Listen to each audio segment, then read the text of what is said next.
Hi everyone, Marcia Stevenson, Director of Advancement at DCH. Today I'd like to talk to you about watering your garden beds. Specifically, I'm talking about where you have your trees, your shrubs, your perennials planted, anything in the ground basically. So most of the plants that are in your existing garden beds around your home typically want about 2 inches of water per week. And we certainly hope that Mother Nature will accommodate us when it comes to that. But unfortunately, that isn't always the case.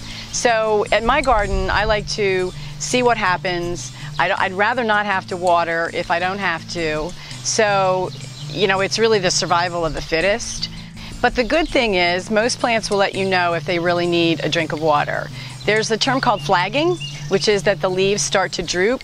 I don't currently have anything that's doing that right now because we got a really good rain last night, but some plants that typically show it more than others would be things like hydrangea.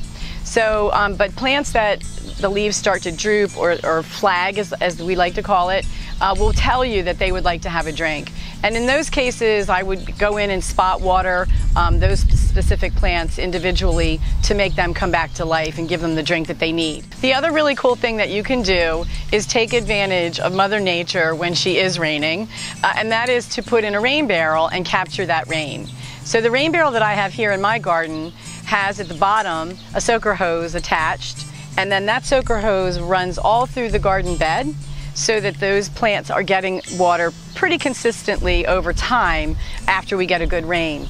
So a rain barrel is a really great way to, again, take advantage of Mother Nature and get water to your garden when it's not raining regularly.